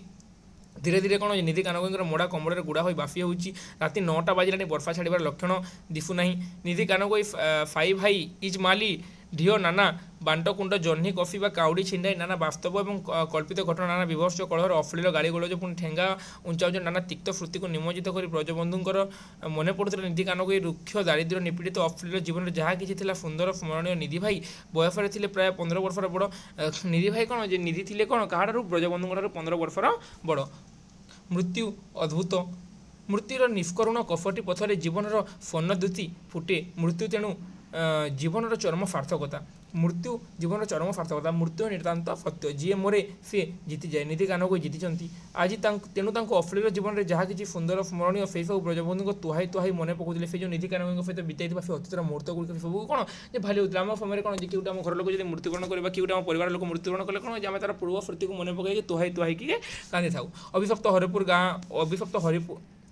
हरिपुर कानगोई फाही दाण्डे से जो कला किटकिट चंदामुंडी अश्लील मूर्ति से उद्देश्य अश्राव्य गाड़ी बर्षण कर बाँ हाथ में पटे कटुरी और डाण हाथ में खंडे ठेंगा धरी बुलूला आज से पड़ी अंधकार कोण में खंडे कम्बल में गुड़ा से निज पूर्व कथा कहते अभिशप्त हरिपुर कानगोई फाही जी कौन करा जे किटकिट चंदामुंडिया अश्लील मूर्ति अन्य उद्देश्य अश्राव्य गाड़ी दूसरा और बाँ हाथ में पटे कटुरी और डाण हाथ में खंडे ठेंगा धरी से आज पड़ी कौन जे अंधकार कोण में खंडे कम्बल गुड़ाई तरारे से आज पड़ी दिन था से केमी गाँव में सबुआड़े समस्त को डराऊला समस्त गाली दूसरा कि आज से कौन जी कम्बल कोण से हस्पिटाल अंधार कोण से आज पड़ी स्त्री बहुत दिन मरीची ब्रजबंधु डाकुले नुआ बो स्त्री क्या स्त्री बहुत दिन मरी सारी कहार निधि कानगोई ब्रजबंधु डाकुले नुआ बो हाथ में शाग खरडार स्वाद एवं सुधा कानगोई फाही अनेक मन रखिंट घुफुरी बेकर मल्लीमाला पर निधि कानगोई लक्ष्मी छड़ा संसार को से आसी घुफुरी बेकर जब मल्लीमाला दिया से निधि कानगोई लक्ष्मी छड़ा संसार को से आसी लक्ष्मी मान निधि कानगोई को लक्ष्मी धरा दिएनी घर को आसी कौन पत्नी से बहुत दिन मरी सारी माड़ खाई खाई मोले दुई पुआ और गोटे झील बड़ पुआ सांगे सबुदिन कली माड़ से केवेठू गाँ छाड़ी देख जो माड़ खाई खाई मोले क्यों भाव में लक्ष्मी थे सी खाइबार स्वाद पूरा गाँ ये जाए मन रखी किंतु से कौन माड़ खाई खाई मरी कौन निधि कानगोईर घरे दुई पुओ गोटे झील बड़ पुओ सांगे सबुदिन कली माड़ से केवेठू गाँ छाड़ी बड़ पुओ सांगे कली माड़ निधि कानगोई से केवेठू गाँ छाड़ी सान पुओ बईद माछ धरे राति जहाँ बाड़ी पारे कदली पणस चोरी करे पान बेपार करे झील सारी 9 वर्ष दिन माठिया पानी काढ़े बासन माजे भात रांधे और आउ भाई ठारू पिठा खाए बापाठार अश्राव्य गाड़ी शुणे श्रीहीन दारिद्र्य निर्मम अभाव निष्कारुण क्षुदा मनीष को करी पशु घर कहले भुफुड़ा माटी कांत उपर 3 वर्ष तलर पानी खतरा पाउंसिया चाल घरदाण्डे गुंठे जमी बैगण लंका मरीच खड़ा आउ कदलीर जंगल निधि कानगोई से लंका मरीच आउ खड़ा को संबल कर चली ठकी चोरी करी दगाबाजी करी को तली तलांत कर मात्र काहारी मुंड काहारी मुंड नुआईनी मुंडे समस्त दो अक्षरी संबोधन से कौन समस्त दो अक्षरी कही तार पुओ जो 2 जन झील थे गोटे पुओ गाँ छाड़ी आ गोटे पुओ सब चोरी कर विभिन्न काम कर झील जो अच्छी से घरे विभिन्न प्रकार कार्य कर तथापि से प्रतिदिन राति गाली शुणी काली सकाଳେ नलिता बिलर धान क्यारे कलिता कदली बगीचार नालबंधर गाँ दाण्डे गोहरी सबू से सबू आलोचना हे यहाँ जो कहुई काली राति कौन कौन हम से कथा से मैंने भाई काली जो अनंत जीव गाँव को से समय सब जिन आलोचना हो से कहते रज संक्रांति को ब्रजबंधु जाते हरिपुर घर छपर स्कूल छुट्टी कानगोई सहित अस्वाभाविक भाव में नीरव सबू थर गाँ मुंड को शुभे निधि कानगोई अश्लील चित्कार आउ गाली बैदा खंडे छिंडा गामुछा पिंधि हाथ में गोटे बंशी खड़ा और माछ खड़े धरी आसुला बैदा दंड बाधा ब्रजबंधु पचारे बापा ना कि बापा को ज्वर केवेठू से कार्तिक मासरू बैदा माछ धरने को चलीगला ब्रजबंधु भंगा जिते ब्रजबंधु आसी से गाँव को से पुओ को पचारि क्या पुओ को जे माने निधि कानगोई पुओ को पचारि तो से कही कौन बापा को ज्वर ब्रजबंधु भंगा कांथ कूड़ भितर निधि कानगोई चालिया आड़े चाहिए पिंढारे छेलेटाए बंधा हो मे रड़ी छाड़ुची भितर चे चेया कंठरे चित्कार शुभिला फारी बे फारिया हाराम जादी भितर से चे चेया कंठरे चित्कार शुभिला फारी ठार कौन से उत्तर मिलानी फारी बे फारिया हाराम जादी माने फारी माने कौन से तार जो झीर कथा कहुए देख से निधि कानगोई 2 जन पुओ और गोटे झील थे गोटे पुओ घर छाड़ी जाते और गोटे पुओ और झील को मतलब सठिक भाव देखु ना समस्त सब गाड़ी माने पार्टी न फारे निधि कानगोई कथा कहू नाला भितर आहरी अफ्रा भाव गाड़ी शुभिला फारी कुआड़ू को कलर खंडे पान गुंजी पादरे गुआ खड़े चटी आ देहरे खंडे नुआ छिट फ्रक पिंधि धाई आसुला लो फारी फारिया हाराम जाती आज तो मुंड छिंडे फारी दाण्ड आगे रहीगला एक आफन्न विपद आशंकार तार 2 उज्जवल कर्ण आखि छड़ छड़ होगला मुंड उपर दीपहरिया खरा निआ उजाड़ुची आहा बिचारी माँ छेउंड झील ठीक नुआ बो परी चेहरा तार नुआ बो पर ठीक चेहरा था बिचारी माँ निधि कानगोई 2 जन पुओ और जड़े झील थे क्या देखु ना केवल पार्टी सब माने भाफा न मारे से कथा कहून ब्रजबंधु कहले आलो फारी मो सांगे बापा को देखी आसवा बली खंटी को छेली जावा परी फारी ब्रजबंधु को पचार निधि कानगोई पिंडा को ऊपर उठिला पहाड़ गुंफा परी भितरटा अंधकार मुतर फंत फंतिया दुर्गंधरे नाक फाटी पड़ो छी छी छी छी निधि खंडे खंडे बिछना उपर कांत को आउजी বসিলে দেহ ফুলি যাই বেঙ্গ পরি হলদিয়া দিশুଛି ଯେଉଁ ସମୟରେ ଯେଉଁ ନିଧି ଗୋଫାକୁ ଯେଉଁ ଜ୍ୱର ହୋଇଥିଲା ସେ କଥା ବର୍ଣ୍ଣନା କରାଯାଇଛି। ଦେହ ଫୁଲି ଯାଇଛି ବେଙ୍ଗ ପରି ହଳଦିଆ ଦିଶୁଛି, ମୁହଁ ଫୁଲି ଆଖି ଦୁଇଟା ଦିଶୁନାହିଁ, ପେଟଟା ଫୁଲି ଯାଇଛି ଗୋଟେ ଛୋଟିଆ ଓଲିଆ ପରି, ଗୋଡ଼ ହାତ ଗୁଡ଼ା ବାଉଁଶ ନଳି ପରି ସରୁ ସରୁ, ହାତରେ ଖଣ୍ଡେ ବାଡ଼ି ଧରି ଉଠିବାକୁ ଚେଷ୍ଟା କରୁଛନ୍ତି ମାତ୍ର ପାରୁନାହାନ୍ତି। ସେଇଥିପାଇଁ ଫାରି ଉପରେ ଗାଡ଼ି ଫେରି ନିଜେ ଉଠିବାକୁ ଚେଷ୍ଟା କରୁଛନ୍ତି କିନ୍ତୁ ଉଠି ପାରୁନାହାନ୍ତି। ସେଇଥିପାଇଁ କ'ଣ ଫାରି ଉପରେ ଗାଡ଼ି କରୁଛନ୍ତି। ମରଣକାଳ ବିପରୀତ ବୁଦ୍ଧି ବୋଲି ଯେଉଁ କୁହାଯାଏ ସେଇଟା ଠିକ୍ କଥା। ସେ ତା ଜୀବନ ଫରି ଫରି ଆସିଲାଣି କିନ୍ତୁ ସେ ପରବର୍ତ୍ତୀ ସମୟରେ କ'ଣ କରୁଛି ନିଜ ଝିଅ ନିଜ ପୁଅ ଉପରେ ବହୁତ ପ୍ରଚଣ୍ଡ ପରିମାଣରେ ଗାଳି ଦେଉଛି। ଘର ଭିତରେ ବ୍ରଜବନ୍ଧୁଙ୍କର ଛାଇ ପଡ଼ିବାର ରୁଗ୍ଣ କର୍କଶ କଣ୍ଠରେ ନିଧି ପଚାରିଲେ କିଏ କିଏ ସେଠି ଠିଆ ହୋଇଛ? ବୈଦା ରେ ଫଲା। ବ୍ରଜବନ୍ଧୁ କହିଲେ ମୁଁ ବ୍ରଜ, ତମ ଦେହ କ'ଣ ହୋଇଛି ନିଧି ଭାଇ? ଦେହଟା ଫୁଲି ଯାଇଛି, ବିଶେଷ କିଛି ନୁହେଁ। କାର୍ତ୍ତିକ ମାସରେ ଜ୍ୱର ହୋଇଥିଲା, ଜ୍ୱର ଛାଡ଼ିଗଲା। ଦିନେ ବୈଦା କେଉଁଠାରୁ ଫେରେ ଖଣ୍ଡେ କେରାଣ୍ଡି ଧରିକି ଆଣିଥିଲା, ସେତକ ଖାଇଦେଲି, ତାପରଠାରୁ ଦେହ ଫୁଲି ଯାଇଛି, ଭଲ ହୋଇଯିବ। ଫଲା ନିତିଆ କବିରାଜଠାରୁ ଔଷଧ ଖାଇ ଖାଇ ପାଟି ଛାତିଆ ପଡ଼ିଲେଣି। ଧନୀ ଡାକ୍ତର ହୋମିଓପାଥି ଔଷଧ ଦେଉଛି। ନିଧି ଏକାନିଶ୍ୱାସରେ ଏତେ ଗୁଡ଼ିଏ କଥା କହି ଅଣନିଶ୍ୱାସ ହୋଇପଡ଼ିଲା। ବ୍ରଜବନ୍ଧୁ କହିଲେ ବଡ଼ ଡାକ୍ତରଖାନା ଚାଲ, ଏ ଚିକିତ୍ସାରେ କିଛି ହେବ ନାହିଁ। ତ ସେ ବ୍ରଜବନ୍ଧୁ କହିଲେ ଯେ ତୁମର ଦେହ ବେଶୀ ଠିକ୍ ହେଇଛି, ତୁମେ ଠିକ୍ ହେଇନି, ଆମେ ଚାଲ ବଡ଼ ଡାକ୍ତରଖାନା ଯିବ, ଏଇ ଚିକିତ୍ସାରେ କିଛି ହେବ ନାହିଁ ବୋଲି ନିଧି ଚିତ୍କାର କରି ଉଠିଲା। ଫଲା ସମସ୍ତେ ମୋ ମରିବାକୁ ଅନେଇ ବସିଛନ୍ତି, ମୋର ଢିଅ ଖଣ୍ଡ ମାଡ଼ି ବସିବେ ବୋଲି। ନାହିଁ ମୁଁ ଯିବି ନାହିଁ, ମୋଲେ ମରିବି ଏଇଠି, ମୁଁ କୁଆଡ଼େ ଯିବିନି। ଧନୀ ଡାକ୍ତର ଭଲ କରିଦେବ ମୋତେ। ସେ କହିଲେ ଧନୀ ଡାକ୍ତର, ସେ ଡାକ୍ତର ନା ଧନୀ, ସେ କହିଲା ସେ ଡାକ୍ତର ମୋତେ ଭଲ କରିଦେବ। କିଏ କହିଛି? ନିଧି କହିଛି। ସମସ୍ତେ ମୋ ଦେହ ଖଣ୍ଡକ ମାନେ ଅନେଇ ବସିଛନ୍ତି, ସମସ୍ତେ ନେଇଯିବେ ବୋଲି। ଦେଖ ମରଣ କାଳେ ମୋତେ କେଉଁ ଭଳି ଭାବରେ ନିଧି କାରଣ କ'ଣ ଭାବୁଛି, ସେ ଯେତେବେଳେ ମରିବା ବେଳକୁ ତା ସମୟ ପାଖେଇ ଆସିଲାଣି, ତେଣୁ ସେ ଭାବୁଛି ସେ ସମୟରେ ମୋତେ ଭାବୁଛି କ'ଣ ମୁଁ ଯଦି ମରିବି ତାହେଲେ ମୋର ଦେହ ଖଣ୍ଡକ କିଏ ନେଇଯିବ, ସେଥିପାଇଁ ସମସ୍ତେ ମୋ ମଲା ବାଟକୁ ଅନେଇ ବସିଛନ୍ତି ବୋଲି ନିଧି କାନଗୋଇ ଭାବୁଛି। ଧନୀ ଡାକ୍ତର ଔଷଧରେ ଭଲ ହେଲା ନାହିଁ। ମାସକ ତଳେ ଆସିଥିଲେ ବଡ଼ ଡାକ୍ତରଖାନାରେ ଚିକିତ୍ସା ପାଇଁ, ସନ୍ଧ୍ୟାରେ ପ୍ରାଣବାୟୁ ଉଡ଼ିଗଲା। ଯେ ସେ ଯେଉଁ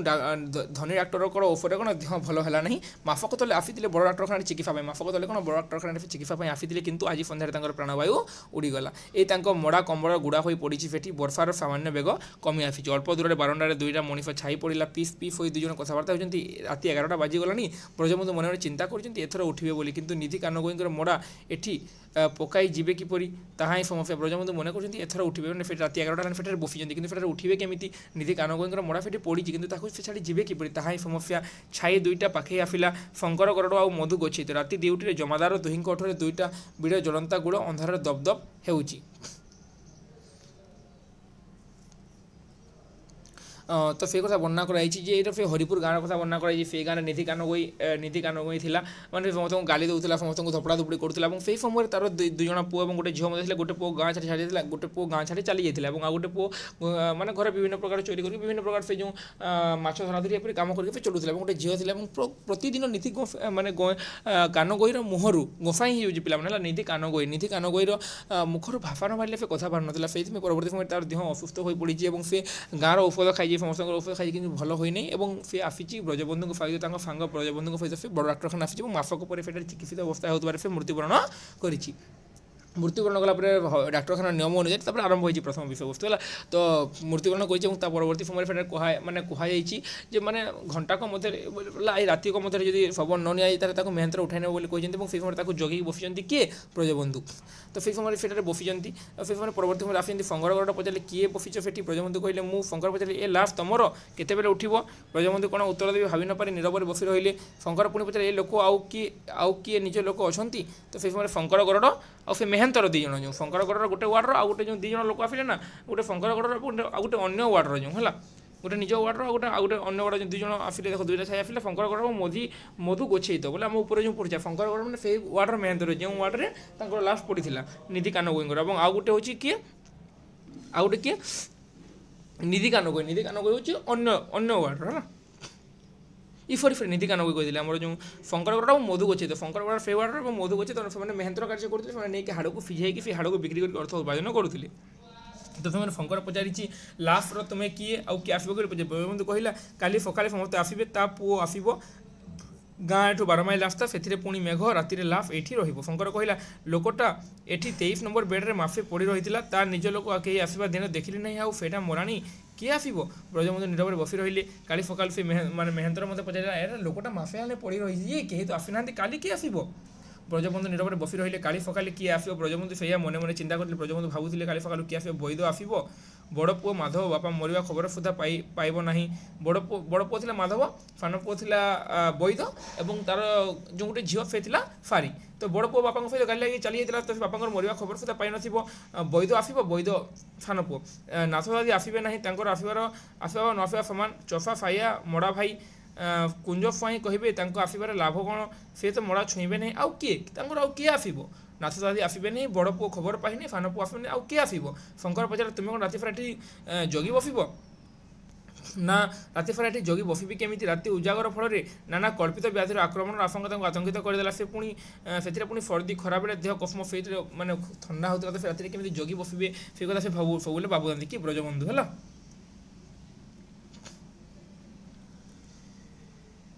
निधि कानगोई वित्तहीन उत्तराधिकारी मैंने प्रतिपत्तिहीन निधि कानगोई मड़ा पाख राति सारा उजागर हो बसी रही कौन ऐहिक कल्याण आशा नहीं निधि कानगोई हंतु पचे फान भाई हंतु पचे स्वजन निधि कानगोई हंतु फान भाई राति सारा बस किसी लाभ नहीं सी कहते ब्रजबंधु मन पड़े आउ गोटे एमती रातिर कथा एमती झड़ बर्षा और अंधार रामेश्वर बाबूर स्त्री मरीगले रामेश्वर बाबू जॉर्ज साहेब झड़ बर्षा और अंधार सत्वे से जो ब्रजबंधुर मन पड़ा कौन आउ गोटे कथा मन पड़ा जे रामेश्वर बाबूर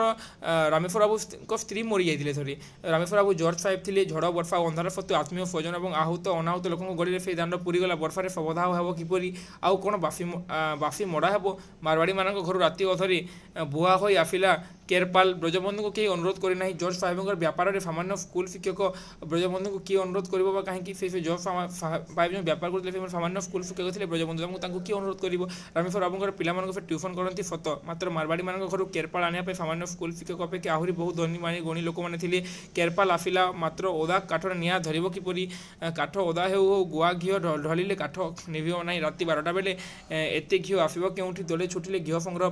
ब्रजबंधु तीनटी बुढ़ी अजथार एपटे सेपटे होते समस्त दृष्टि आकर्षण करने रामेश्वर बाबू आगे शोक विहल कर्म व्यवस्था अतिरंजित हो पड़ूला रामेश्वर बाबू जॉर्ज साहेब जॉर्ज साहेब पत्नी मरी गोटे कथा मन पकड़ कि ब्रजबंधु ब्रजबंधु जीवन गोटे कथा वर्णना कर जो रामेश्वर बाबूर जो जज थे जो पत्नी मरी से कथा से मन पकई स्त्री शव सत्कार कार्य झड़ वर्षा न मानी लगी पड़े स्त्री प्रारंभिक कल्याण हो न हो निजर ऐहिक कल्याण सुनिश्चित एत झड़ वर्षा शव चलीगला शव बाहर पर ब्रजबंधु रास्ता कादे भो भो कांदी पटे गड़ीगले रामेश्वर बाबू शेष को आसी तल को उठाई कहले उठ ब्रजबंधु पिलामान पाखे रखी सांत्वना दियो आम मशाणी को जाऊँ से समय कांदी बसिले किए ब्रजबंधु से समय रामेश्वर बाबू कौन उठे कहले आम मशाणी को जाऊँ तो मैंने मो पिला रखी सांत्वना दे ब्रजबंधु मन मन कृतार्थ हो गले किंतु ये तो अपांड बा हरिपुरगार अभिशप्त कानगोई फायर निधि कानगोई यही से अंधार कोण मड़ा खंडे छिंडा कमल गुड़ा हो पड़ी गोटे कुकुर केतबेले आसी मड़ाठार अल्प दूर में पछ दुई पाद भांगी आग दुई पाद ठिया कर क्षुदित आखिरे चाहे फ्रेंड ब्रजबंधु पाटी कर धूत धूत कुकुरटा ब्रजबंधु आड़े चाहे ओठ उपर जीव बुलाई बुलाई चलीगला ओठ उपर जीव बुला से जो लाहा ना जो कही था से भाव में तो किंतु ये तो अपांडव गाँव हरिपुर साइड अभिशप्त कानगोई फायर निधि कानगोई से अंधार कोण मड़ा खंडे छिंडा कमल गुड़ा हो पड़ी तो से भाई जे पाइबे कौन से मैंने से कथा भाई पूर्व कथा मन पकई से जॉर्ज साहेब घर क्यों पुमान करते से कथा से मन पकई शंकर कहला टिके आड़ हेले ये फला कुकुर पड़ सफा करदे टिके भी मड़ा हो ताले मड़ा को कौन कुकुर पड़ सफा करदे बोली कहते से शंकर से यार मेहनतर जो ब्रजबंधु पचारे जगह कहीं लोक मिलबे ना शंकर कहला कहब जी आम जगू 5 टंका देव ब्रजबंधु कहले 3 टंका देवी हे टंकाए आग तुरा रख शंकर ब्रजबंधु हाथ टंकिकिया नोट नहीं पकेट्रे पुराई रखिला हो दिह कौन करवा से मैंने कहले मैंने से ब्रजबंधु कह रात जाक तुम ये जगै दिव बोली शंकर को कहले बदले 3 टंका देवाई कहले ब्रजबंधु गोटे दीर्घ निश्वास पकई उठिले वर्षा छाड़ी आसी मात्र आकाश अंधार शंकर गरड़ से निर्जन निरवता भितर गोटे प्रकांड गला खंकार मारा सफलतार तृप्ति अकारण गला खंकार परदिन 2 पहर बेलू हरिपुड़िया मड़ा भाई मैंने आसिले बिलबाड़ी बेउ फण दिन पछुआ वर्षा होउची मूलिया मिलवा मुस्किल सिंधु कानगोई आसिचंती निधि दादी पुओ फान भाई सिंधु कानगोई आसिचंती किए सिंधु कानगोई किए निधि दादी पुओ फान भाई होते सिंधु कानगोई घरे बहु जंजाल आसी न थांते न आसिले चलुची केउठु वैद पिला लोक महांता फेया फेई केही आसिले नहीं एका आसिला चक्रधर से किंतु मड़ा छुईबने घरे मना कर चफा फाईर आसिचंती नट आउ गोविंद वैद टंका आने नहीं ता पाखरे टंका नहीं टंका देव कि अति कम ब्रजबंधु देहरु 20 टंका काणी गणिदेवा असंभव वैद जदि सारू बाड़ी पाख ताल गछ नड़िया 3टा दिंता ताहले केजाणी से राजी हंती घर पर भल रुआ हेब तल रुआ बड़ मजबूत वैद एणे तेणे चाहे बिड़ी खाली धूआ छाड़ुची बोकांग परी चारिआड़ को चाहूँगी मड़ा भाई मान मध्य शव सत्कार चली तुमुल जुक्ति तर्क ब्रजबंधु तलक मुंड नुआई मड़ा भाई मान सांगे आसुंच হঠাৎ সামান্য কথারে চালিগলা প্রচণ্ড গণ্ডগোল। চক্রধর কহিলা, ফিন্দু ভাই যাহা টঙ্কা লাগিব দিয়ন্তু, দাদি পুଅ ভাই বৈদ্যুত পিলা লোক, ঢিଅ বাড়ি তাঙ্ক ছড়া ଆଉ କ'ଣ ଆଉ ଭୋଗ କରିବାକୁ ଅଛି କି? এই কথাটা আগে আরম্ভ କରିବାକୁ ব্রজবন্ধু চক্রধরକୁ ଆଗରୁ ମନେଇଥିଲେ। ମାନେ ଦେଖ ଯେ ଏହିଭଳି ଭାବରେ କ'ଣ ହୋଇଛି ଯେ କେଉଁଭଳି ଭାବରେ ନିଧି କାନକୁ ମରିବା ପରେ ସେଠାରେ ତାର ଶବକୁ ଯେଉଁ ନେବା ପାଇଁ ନିଷ୍ପତ୍ତି ନିଆଯାଇଛି, ତ ତାକୁ ନେବ କିଏ? ଯଦି ନେବ ଯେଉଁ ଖର୍ଚ୍ଚ କିଏ କରିବ? ତ ସେଇ କଥା ସେଠାରେ ମାନେ ପ୍ରଶ୍ନ ଉଠିଛି। ଫିନ୍ଦୁ ଦପ କରି ଜଳି ଉଠି ଚିତ୍କାର କଲେ, ଫଲା ହରିପୁୟା ପରା ଫଜ ମାଛରେ ପୋକ ପକାଇବ, ମୋର ସମ୍ପତ୍ତି ତ ଭୂତ ଖାଉଛି। ନିଧି ଭାଇ ଚାନ୍ଦପୁର ଗହରିରେ 18 ଗୁଣ ଇଜମାଲି ଧାନ ଜମି ସବୁ ଖାଉଥିଲେ,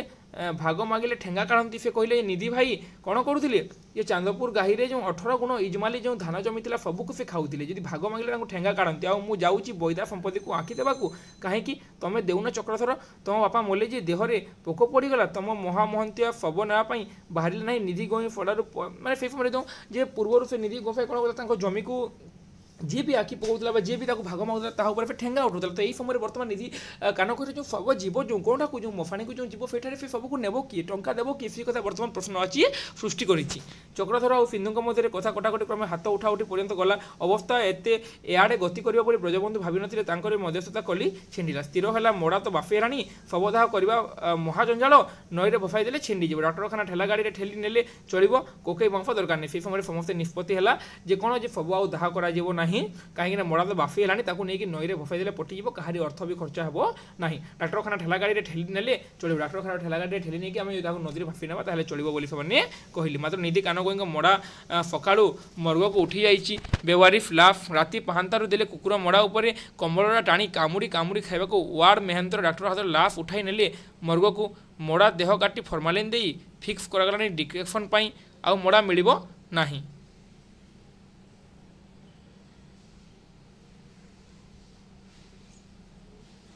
ଦେଖ ଯେ ମାତ୍ର ନିଧି କାନଗୋଇଙ୍କର ମୋଡ଼ା ସକାଳୁ ମର୍ଗକୁ ଉଠି ଯାଇଛି, ସକାଳୁ ସେଠାରେ ନାହିଁ, ମାନେ ଦେଖିଛି ସକାଳୁ ନାହିଁ। ବେୱାରିଫ ଲାଫ୍ ରାତି ପାହାନ୍ତାକୁ ଦଳେ କୁକୁର ମୋଡ଼ା ଉପରେ ଲମ୍ବ କମ୍ବଳଟା ଟାଣି କାମୁଡ଼ି କାମୁଡ଼ି ଲଗାଇବାରୁ ୱାର୍ଡ ମେହେନ୍ତ୍ର ହାତରେ ଲାଫ୍ ଉଠାଇ ନେଲେ ମର୍ଗକୁ। ମୋଡ଼ା ଦେହ କାଟି ଫର୍ମାଲିନ୍ ଦେଇ ଫିକ୍ସ କରାଗଲାଣି ଡିଫେକ୍ସନ୍ ଦେଇ ପାଇଁ, ମୋଡ଼ା ଆଉ ମିଳିବ ନାହିଁ, ମୋଡ଼ା ଆଉ ମିଳିବ ନାହିଁ ବୋଲି କହିଲେ। କାହିଁକିନା ଦେଖ ସେ ମେହେନ୍ତ୍ର ସେଇଟା ଚାହୁଁଥିଲା, ଯେ ସେ ଚାହୁଁଥିଲା ସେ ଶବ ତାକୁ ନେଇକି ତାକୁ ହାଡ଼ ଫିଜିକି ସେ ବିକ୍ରି କରିବ, ସେଇଥିପାଇଁ ସେ କ'ଣ କହୁଥିଲା ଲାଫ ମିଳିବନି। ଶଙ୍କର ଗରଡ଼ ଆଖି ମିଟ୍ ମିଟ୍ କରି ହରିପୁରିଆକୁ ଧମକାଉଥାଏ, ତମେ ସକାଳେ ଆସିଲ ନାହିଁ, ରୋଗୀ ମଲାଣି କାଲି ସଞ୍ଜ ବେଳୁ, ମୋର ଆଉ ବାକି 2 ଟଙ୍କା ଦେଇଦେବ। ବ୍ରଜବନ୍ଧୁ ନିପଟ ମଫଳିଆ ନୁହନ୍ତି ଯେ ତାଙ୍କୁ ଡାକ୍ତରଖାନାରେ ଜମାଦାର ଏମିତି ଭୁର୍ତେଇ ଦେବେ। ଯେ ବ୍ରଜବନ୍ଧୁ କ'ଣ ସେମିତି ନିପଟ ମଫଳିଆ ନୁହନ୍ତି ଯେ ତାଙ୍କୁ ଡାକ୍ତରଖାନାରେ ମିଳିବେ। ଲାଫ୍ 24 ଘଣ୍ଟା ରହିବା କଥା, ଲାଫ୍ ନ ମିଳିଲେ ଯେ ଏବେ ଯାଇ ଖବର କାଗଜରେ ଛପାଇ ଦେବି, ମନ୍ତ୍ରୀଙ୍କ ପାଖକୁ ଯିବେ, ଖେଳ ଘର ପଡ଼ିଛି ନା କ'ଣ? ମାନେ ସେ ସମୟରେ ସେ ମେହେନ୍ଦ୍ର ସେ ଲାଫ୍କୁ ବିକିବା ପାଇଁ ନେଇକି ମାନେ ସେମାନେ ଚକ୍ରାନ୍ତ କରୁଥିଲେ, ସେ ଲାଫ୍କୁ ବିକିବା ପାଇଁ ତାକୁ ବିକିଦେଲେ ସେମାନେ 200 ଟଙ୍କା ପାଇବେ ନା। ତ ବ୍ରଜବନ୍ଧୁ ନିପଟ ମଫଳିଆ ନୁହନ୍ତି, ସେ ଡରିବା ଲୋକ ନୁହନ୍ତି। ସେ କହିଲେ ଯଦି 24 ଘଣ୍ଟା ତ ଲାଫ୍ ରହିବା କଥା, କିନ୍ତୁ 24 ଘଣ୍ଟା ହେଇନି, ଯଦି ଲାଫ୍ ନ ମିଳେ ତାହେଲେ ସେ ଏବେ ଯାଇ ଖବର କାଗଜରେ ଛପେଇ ଦେବେ, ମନ୍ତ୍ରୀଙ୍କ ପାଖକୁ ଯିବେ, କ'ଣ ଖେଳ ଘର ପଡ଼ିଛି ଲାଫ୍ କଥା ବୋଲି କହିଲେ ବ୍ରଜବନ୍ଧୁ। ସେପରେ ସୁପରିଟେଣ୍ଡେଣ୍ଟ ସାହେବଙ୍କ କଥାରେ ଲାଫ୍ ମିଳିଲା, କିନ୍ତୁ ଏ ତ ଲାଫ୍ ନୁହେଁ, ମଲା ମଇଁଷି ପରି ଲାଫ୍ ଫୁଲିଛି, ଆଖି କାନ ନାକ ବାଟେ ମଡ଼ା ଦେହରୁ ଦୁର୍ଗନ୍ଧ ପାଣି ବହୁଛି, ଜୀବଟା ଫୁଲି ବାହାରକୁ ବାହାରି ପଡ଼ିଛି ଗୋରୁ ଜୀବ ବୋଲି। 2 ଜଣ ମେହେନ୍ତ୍ର ନିଧି କାନଗୋଇଙ୍କ ଶବ ଗୋଟାଏ 2 ଚକିଆ ଠେଲାରେ ଷ୍ଟ୍ରେଚର ଉପରକୁ କାଢ଼ି ଆଣିଲେ। ହରିପୁରିଆ ନାକରେ ଲୁଗା ଦେଲା। ଏ ଶବକୁ ନଈ ପର୍ଯ୍ୟନ୍ତ କିପରି ନିଆଯିବ ସେ ସମ୍ପର୍କରେ ତର୍କ ଲାଗିଲା। ଶଙ୍କର ଗରଡ଼ ବ୍ରଜବନ୍ଧୁଙ୍କ ଠାରୁ ବାକି 2 ଟଙ୍କା ଆଦାୟ କରିବା ପରେ ବ୍ରଜବନ୍ଧୁଙ୍କ ମାନସିକ ଅବସ୍ଥା ଭଲ ନଥିଲା। ସେ ଅଳ୍ପ ଦୂରରେ ଖଣ୍ଡେ ପଥର ଉପରେ ତଳକୁ ମୁଣ୍ଡ ନୁଆଇ ବସିଥିଲେ। ଚକ୍ରଧର ତ ମୋଡ଼ା ଛୁଇଁବେ ନାହିଁ, ଆଗରୁ କଥା କରି ଆସିଛନ୍ତି, ମୋଡ଼ା ଛୁଇଁବା ପରେ ଘରେ ମନା କରିବେ। ସେ ଚକ୍ରଧର ତାଙ୍କ ଗାଁରୁ ଯେଉଁ ଆସିଛି, ସେ ତାଙ୍କ ଘରେ ଲୋକ ମୋଡ଼ା ଛୁଇଁବା ପାଇଁ ମାନେ ମନା କରିଛନ୍ତି, ସେଥିପାଇଁ ସେ ମାନେ ମୋଡ଼ା ଛୁଇଁବେ ନାହିଁ। ତ ସେ ଲାଫ୍କୁ ସେମାନେ ନେବେ କେମିତି? ଦୁର୍ଗନ୍ଧ ହେଉଛି, ପଚା ଫଡ଼ା ଅବସ୍ଥାରେ ବାଫି ଯାଉଛି ଲାଫ୍, ସବୁଆଡ଼ୁ ପାଣି ବାହାରୁଛି, ସେ ଲାଫ୍କୁ ସେମାନେ ନେବେ କେମିତି ନଈ ପର୍ଯ୍ୟନ୍ତ? ସିନ୍ଧୁ କହିଲେ ଏ ମୋଡ଼ା ତ ଆମେ ଛୁଇଁବୁ ନାହିଁ। ମେହେନ୍ତ୍ର ଛୁଇଁଲେଣି, ଛୁଇଁଲେ ପ୍ରାୟଶ୍ଚିତ କରିବାକୁ ପଡ଼ିବ। ସେ କହିଲେ ଯେ ଆମେ ଯଦି ମୋଡ଼ାକୁ ଛୁଇଁବୁ ତାହେଲେ ଆମକୁ ପ୍ରାୟଶ୍ଚିତ କରିବାକୁ ପଡ଼ିବ, ଆମେ ମୋଡ଼ା ଛୁଇଁବୁ ନାହିଁ ବୋଲି ସେ କହିଲେ। ନିଧି କାନଗୋଇଙ୍କର ପୁଅ ବୈଦ ନିର୍ବୋଧ ପରି ସମସ୍ତଙ୍କ ଆଡ଼େ ଚାହିଁ ଖଣ୍ଡେ ବିଡ଼ି ଟାଣୁଥିଲା। ଅନ୍ୟମାନେ ସମସ୍ତେ ଧୀରେ ଧୀରେ ନିଧି କାନଗୋଇଙ୍କ ମୋଡ଼ାଠାରୁ ଦୂର ଦୂରକୁ ଘୁଞ୍ଚି, ସମସ୍ତେ କ'ଣ ଧୀରେ ଧୀରେ ନିଧି କାନଗୋଇଙ୍କର ମୋଡ଼ାରୁ ଯେଉଁ ଦୁର୍ଗନ୍ଧ ବାହାରୁଥିଲା, ସେଇ ଦୁର୍ଗନ୍ଧକୁ ଦେଖି ତାଙ୍କ ଗାଁ ଲୋକ ସମସ୍ତେ ଧୀରେ ଧୀରେ କ'ଣ ଯେ ସେଇଠାରୁ ତାଙ୍କ ଜାତି ପାଇଁ ସେଇଠାରୁ ଧୀରେ ଧୀରେ ପଛକୁ ଘୁଞ୍ଚି ଯାଉଥିଲେ। ଶଙ୍କର ଗରଡ଼ କହିଲା, ଜୀବ ତ ଗଲାଣି, ବଞ୍ଚିଥିବା ଯେ ଛୁଆଁ ଅଛୁଆଁ ଜାତି যাব ବିଚାର, ଅବିକା ପୋଡ଼ିଲେ କି ପୋତିଲେ କି ଭସାଇ ଦେଲେ ସବୁ ସମାନ। ସେ କହିଲେ ଜୀବ ସେ ତ ମଳାନି, ସେ ଯଦି ବଞ୍ଚିଥିବା ଯେ କ'ଣ ଜାତି ଭାବ ବିଚାର, କିନ୍ତୁ ଏବେ ତ ମରିପାରିଲାଣି, ଏବେ ତାକୁ ପୋଡ଼ିଲେ ବା ପୋତିଲେ ଭସାଇ ଦେଲେ ସବୁ ସମାନ। ଆମେ ଏଇ ହାତରେ ଏମିତି କେତେ ମୋଡ଼ା ଉଠେଇଲୁଣି, ଆମକୁ ଛାଡ଼ି ଦିଅ, ଆମେ ନଈରେ ଭସାଇ ଦେବୁ, ଜଣ ପିଛା ଏକା 5 ଟଙ୍କା ଦେବ ବାବୁ। ସେ କହିଲେ ଯେ ସେ ତ ମରିଗଲାଣି, ତୁମେ ଏବେ ଯାହା କଲେ ବି କିଛି ଲାଗିବନି, ଆମକୁ ଜଣ ପିଛା 5 ଟଙ୍କା ଦିଅ, ଆମେ ତାକୁ ନେଇକି ନଈରେ ଭସାଇ ଦେବୁ ବୋଲି କହିଲା କି ସେ ମେହେନ୍ତ୍ର। हरिपुरिया परस्पर मुह को चाहीं चाहीं होई शंकर गरुड़र प्रस्ताव संपर्क आलोचना आरंभ करते ब्रजबंधु कहले हाँ सैया कर मोर मोट 5 टंका देउछु सेतिके शव सत्कार कर दियो नई तो बेसी बाट नुहे ये दिफुची ये नई तो बेसी बाट नुहे दिफुची तुम 5 टंका तुमको दे दूची तुम ताको नहीं शव सत्कार कर बोली किए कहले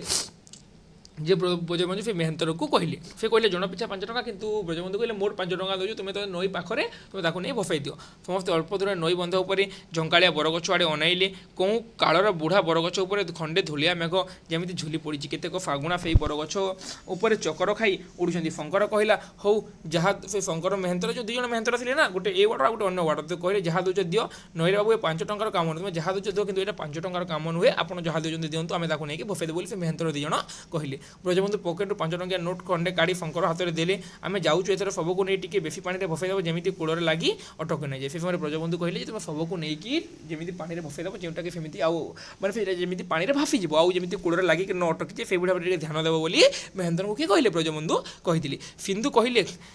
दे बैदा बापा मुहर मुठाए माटी दे सिंधु कहले कौन दे रे बैदा बैदा किए थे तार सान पुओ कहार सान पुओ माने निधि कानगंगर सान पुओ तो कहले सिंधु कहले रे बैदा बापा मुहर मुठाए माटी दे सेमती बोपांग ऊपर मिटी मिटी चाहे देखु कौन मनीष जीवन तो सैया मनीष जीवन तो सैया आज अच्छी काली की नहीं तो बापा मुखरे मुठे माटी दे बोली कहले बैद तले मुठाए घास मिशा उदा माटी उठे निधि कानगंग मड़ा उपर को पकईदेला सिंधु आपत्ति कले ऊपर माटी देले हेब ना मुहरे देवाई पड़ो मात्र मड़ार मुह पाखक जावाई बैद को भय लगुला पाखक गले 50 फुट दुर्गंधे पेटर भात बाहरी पड़ो सिंधु धमकाईदेला बाप हो तो जन्म देता चंडाल मुहरे मुठाए माटी फुता देलु से समय कहला सिंधु जी से माने एमती पानी बाहर मुखर जो माटी दे तुम बांति करके माने भात बाहरी पड़ो मुखर तो से भाव में मैंने से गंधुला भावी देख मैंने भाविला बेलू आमको केमी लगुच तो सतरे केमी लगुव से बैद को कहला सिंधु कौन कहला तो बापा मुहर तो कौन माटी देनु तो एमती से जन्म करता तो मुखरे कौन मुठे माटी दे पारू नहीं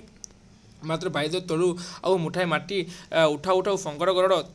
चक लगा स्ट्रेचर ठेली आग को कई पाउंड चली जाता सिंधु कहला चुप हो सब ठिया हो कौन कह राम नाम सत्य से समय कौन जाओ मुठाए माने बैद मुख को माटी देवा पूर्व कौन माने मेहंतर मैंने कौन स्ट्रेचर को लेकिन चली जाते हरिपुओ पाटी कला राम नाम सत्य समस्त पाटी कले राम नाम सत्य राम नाम जेको मोले आम जो कही राम नाम सत्य धाई शंकर गरुड़ पछे पछे 2टा कुकुर शंकर से टेका फिंगी अफरा बाफरा गाड़ी दे चलीगला कुकुर मैंने पछक धाई कि कौन गाड़ी देकी माने शंकर कौन अफरा भाव में गाड़ी देकी चलीगला हरिपुओ फेयर निर्वाक हो चाह रही दारिद्र्य निपीड़ित सूक्ष्म अनुभूति बोधहीन ग्राम्य प्राणर सबू क्षुद्रता सबू संकीर्णता सबू कदाकार स्थूलता को बुड़ाई हरिपुया आखि मुहूर्त कमरे लोकप्रिय है सिंधु आखिर लुह पोछि कर निधि भाई डाक आज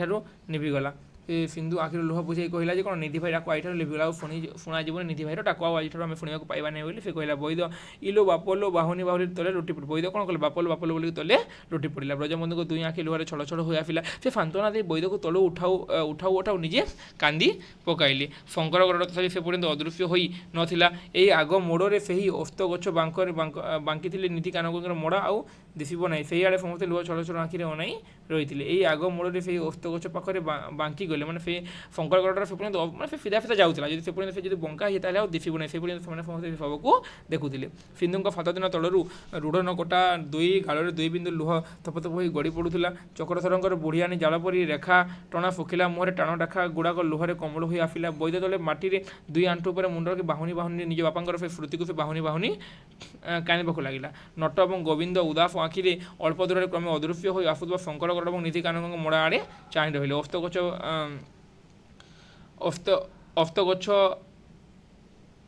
अस्तगछ बांकरे शंकर दंडे रही जाई हरिपुआ को आड़े चाहिला से शंकर दंडे हरिपुआ को चाहिला काले हरिपुआ फव पचे पचे कि आसुदे बोली से मने मने आशंका करते मने मने आशंका करुले जे काले से फव पचे कि आसुथे बोली से कौन माने से चाहूले पछक थरे मात्र से दूर में मार्ग सामना पड़िया दल बांधि ठिया होती से कहीं आसबे ना एत दिन गोटे मड़ा मिली हाड़ बिक्री करदे 250 टंका मिल पछरे गोटे कुकुर बाफी मड़ार पचा गंध बारी बारी छुटिला शंकर अफ्राव्य भाव गाड़ी कुकुर ऊपर ठेला गोटे पड़ा और बंध दलर मेहंतर से आड़े मुहाइला तो से समय से मेहंतर मान प्लान था मेहंतर मैंने भावुले कौन जो भाव में से कौन से शव को बिक्री करवा से लाश को बिक्री करेंगे तार हाड़ को बिक्री करके 250 टंका पाइबे कहीं जो पूर्व बिकुले 150 200 टंका पाते कि बर्तमान 250 टंका पाइबे तेणु से कौन ओहले देवा बाहाना नदी भसई देवा बाहाना कौन नहीं घर को लेकिन सिझाई देवार प्लान से